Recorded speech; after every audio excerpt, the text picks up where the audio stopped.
Today is April 11th, 2025, and this is my deer hunting lease that we go deer hunting in Texas, which season usually opens the first weekend in November and goes through like the middle of January, roughly, depending on what year it is and how much they've changed. This Gazelle Gazebo right here has been set up since the first weekend, maybe the second weekend. It's the second weekend in November. And again, today is April 11th. So this is a new trailer for me.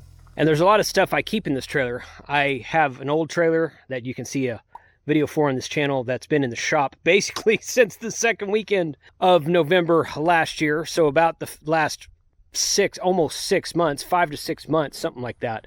And I took a lot of the stuff that I wanted to use during hunting season out of my old trailer and put it in this Gazelle. And I've been using it as a garage of sorts. I just got through cleaning it out because I've got some stuff that I'm putting in the new trailer, and I'm about to go on a trip in a week or so. In fact, I'm going to the Moore Expo in Springfield, Missouri in a couple weeks, and I hope to see Gazelle there, and I'm going to tell them about how well this thing has held up all during the last 5 to 6 months of it sitting exactly right there. Now, you may or may not be able to tell, but the top of it is a little bit sun faded, and it is under these trees, and that helps protect it from the elements and whatnot.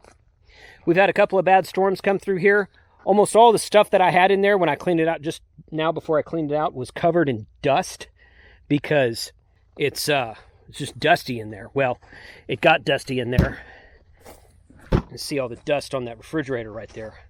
Just when the wind kicks up, it's going to get dusty in there. And it can get kind of muddy if the rainwater floods in, although this is kind of pretty flat land here. Not exactly level, but pretty close to it. But you can see there's a little bit of discoloration right there. But this thing has held up quite well. I don't really think it's meant to be used in this fashion. It's meant for temporary setups. And this has been temporary. It's only been 5 months. But I've been very impressed. This is my second gazebo from Gazelle. I had one that was the regular model without the rain flaps. This is the deluxe model with the rain flaps built in.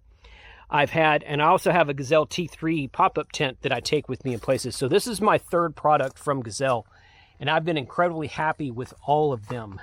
And I just wanted to, I wasn't really planning on doing a video about this, but I thought, you know, this thing's been set up for so long.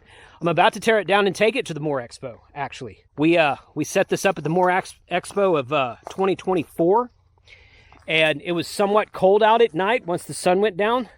So we lined our chairs up around the perimeter, the inside of this gazebo right here, and set a propane fire ring right there in the middle. And it was nice and toasty in here the whole time. I was surprised how warm it stayed in here, even with keeping the door open, keeping the flap, but we didn't shut that. It was probably 7 or 8 of us in here with our camping chairs around the center and the propane ring right in the very middle right there. Well, camping chairs around the perimeter, I should say, and propane ring on the ground in the middle. And it was nice and toasty because we would get up and go outside to get another drink or something.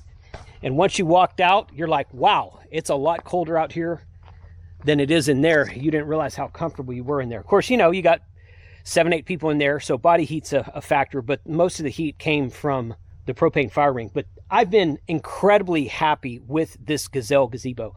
I'll put a link to Gazelle in the description below. I'll put a link to the gazebo and the T3 tent that I have. You guys go check that out. If you're looking for, these things are not backpackable. They break down to like 6 or 6.5 foot bags. And they're great if you're going car camping or something and you're taking your vehicle places. You can throw them on top of a roof rack or a bed rack or just inside the back of your vehicle or your pickup truck bed, something like that. So they're not small and compact. They're kind of heavy, but they set up in 90 seconds. And it's incredibly easy to use them, and they're very well made. So I'll put a link in the description below. You guys go check that out. Thanks for watching today.